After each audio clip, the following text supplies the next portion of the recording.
a father to the fatherless, and a defender of widows. His garden, His holy dwelling. God sets the lonely in families. He leads out the prisoners with singing.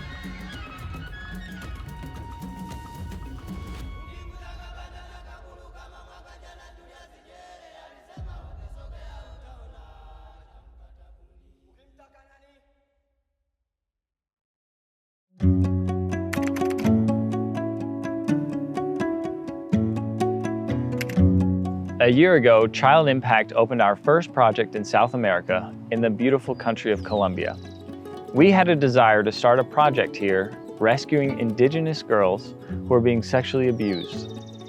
To get to this project, we took a plane that only operates a few days a week, landed and rode 45 minutes in a small speedboat snaking down one of the rivers of the Amazon. When we arrived, we were warmly greeted by an indigenous community, and everything seemed to be normal. The kids were happy and smiling, but we soon learned that this was not the reality for these children. They grow up in very close-knit, tight communities. And in these communities, they celebrate a lot of festivals. And in those festivals, there's a lot of alcohol. And since then, we've learned that children from a very young age are forced to drink with the adults. And then when they're drunk, they're sexually abused by those in their community. It could be family members, relatives, or just friends of the family. And these kids are in desperate need of a safe place to grow up and be children. In me too, there were many problems like that, such as neglect and abuse. And when they drank all that, many people didn't properly pay attention to their children. They left them there. When I was a child, I drank a lot of alcohol. I remember those days vividly.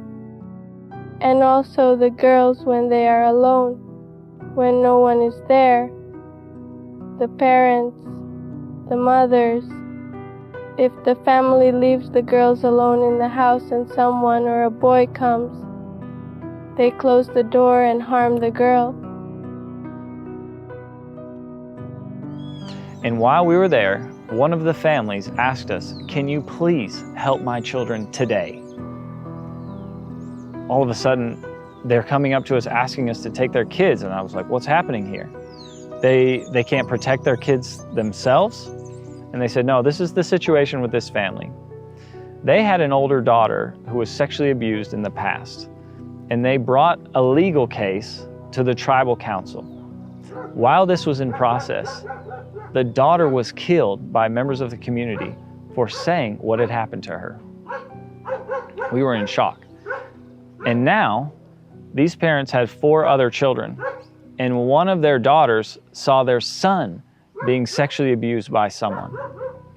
And now the parents are in a situation of, what do I do? The last time we tried to go through the legal process, we lost a daughter.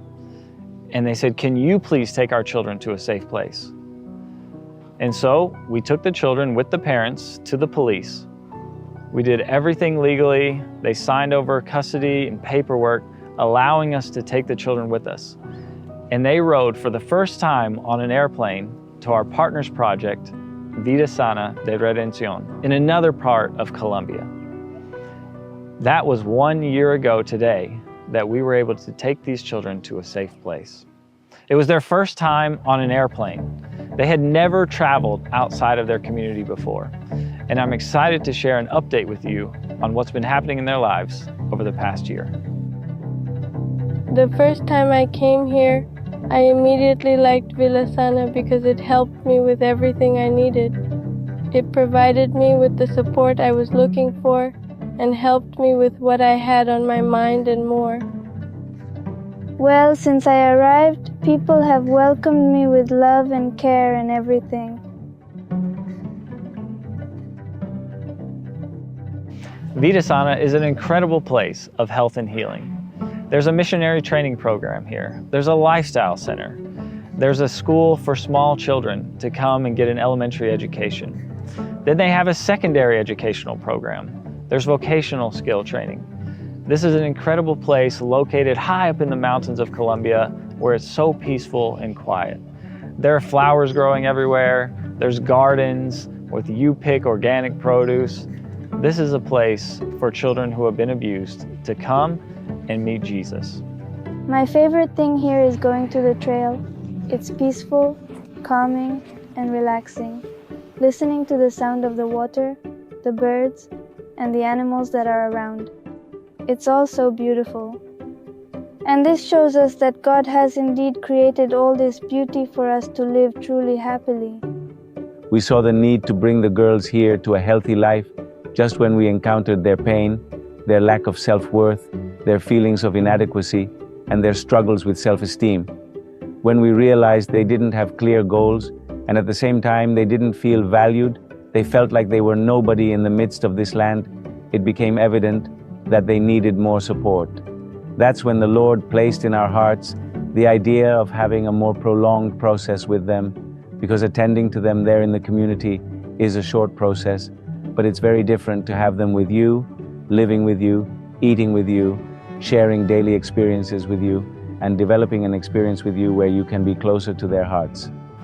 When we arrived, we met with those same children who came with us out of the jungle a year ago. And we asked them, hey, how's your experience? What's it been like for you over the last year? And immediately one of the kids broke into a smile and she said, what I love most about being here is that everyone pays attention to me. When I was back in my community, my father would get drunk and he wouldn't pay any attention to me. It was like I wasn't even there. And we started asking a little bit more about her experience here. And sadly, she broke down in tears because the memory of the trauma that she went through just came flooding back. One thing that many people ask me is, how do you work with these kids and change their minds? Because their minds have been destructed from such a young age. And that abuse and that trauma they can carry with them throughout the rest of their lives. And in all of our projects, we try to put an emphasis on mental healing. And here at Vida Sana, we have a full-time psychologist who's the director of the program here, who's been working with these kids on an individual basis to bring complete healing to them. With the children from the local community that we are currently working with at the moment, they are girls who come from a family context of psychological and emotional abuse, and in some unfortunate cases, sexual abuse. We are in the process of giving new meaning and support to their lives through the word of the Lord.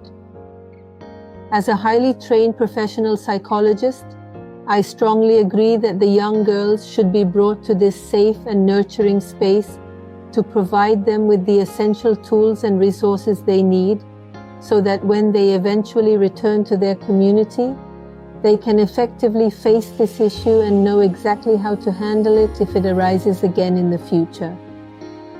I believe it is extremely crucial for girls to come to a comprehensive training process here at the Ministry of Redemption in order to receive all necessary tools, to be thoroughly instructed, so that they can become effective facilitators in the ongoing process of restoring and transforming the lives of other young girls who are also victims of abuse.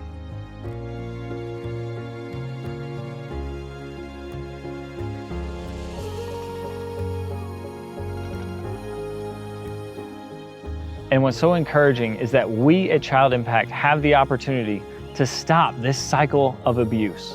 It starts with the alcohol abuse that leads to sexual abuse, that leads to child trafficking.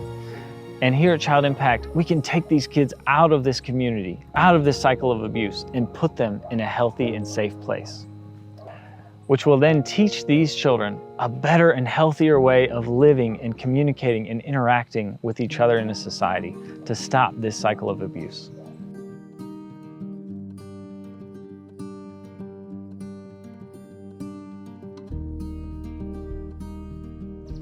As I was talking with these girls, I asked them, hey, what are you into now? And they said, we're in a special missionary training program. They take a gap year where they study things like evangelism, they study the teachings of Jesus in the Bible, and they learn how to be missionaries themselves. And these kids are only 11, 12, 13 years old. And everyone here now refers to them as missionaries themselves.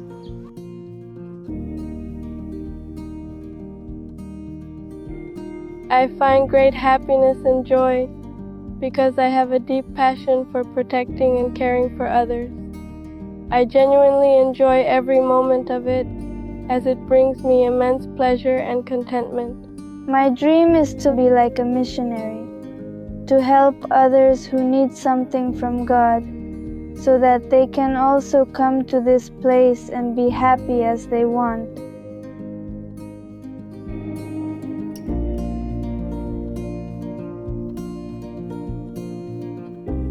Our ultimate dream with this project was to have 3 phases. The first phase was rescue 10 girls and put them in the facilities here at Vida Sana. Once those facilities were full, we needed to build a dormitory to house 40 more rescued girls, bringing the total to about 50 girls here on campus. But our ultimate goal was to have a school and rescue center in the indigenous communities in the Amazon. And so our plan was to raise money to buy land and build this campus in the jungle. This dormitory is an incredible space where nearly 40 girls are going to come live in a safe place. But in order for us to have the biggest impact possible, we needed to build a safe place for them within their own community. In order to do that, we'd have to buy land, we'd have to build a safe house, a school campus, right there in Me Too. We've been looking for the last year for land, and it is so hard to come by. The government owns most of the land in this area, and what few private pieces are available are extremely expensive, much more expensive than here in the United States. And then when you can find it, usually there's no title or deed to the land, and so there's no way to really prove that you even own it, which we don't really want to build a whole school campus on land we can't even prove that we own. But what's so providential is that on a previous trip to another project in Colombia, we met with the governor and chief of police who introduced us to the governor and chief of police of Me Too, where we want to put the jungle school and rescue. This will be an incredible blessing.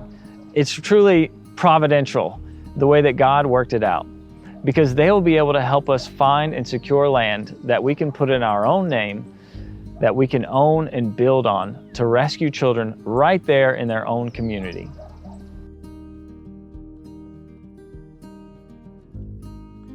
I'm so happy to see the contrast in these kids' lives 1 year later after they came with us out of the jungles of the Amazon. Their faces are filled with joy and happiness being here in a safe place. And it's so exciting and so encouraging to see that by God's grace and with your help, healing is possible.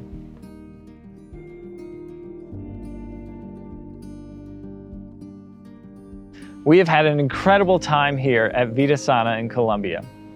It's been 1 year since we arrived and brought with us these precious children out of the jungle and into a safe place where they're receiving healing both physically, mentally, spiritually, and emotionally. When we commit to rescuing a child, we commit to walking hand in hand with them, for them to receive an education, vocational skill training, to learning about their loving Savior. We can't just walk away from them once they've been rescued. We walk with them month after month. And we want to invite you to do the same thing by joining the Rescue Party. The Rescue Party is an exclusive group of donors who give to Operation Child Rescue every month. You can join the Rescue Party by visiting childimpact.org/donate and selecting Operation Child Rescue and entering in your monthly donation. Or you can call our office at 423-910-0667 and join the Rescue Party today. Thank you for your support, and may God bless.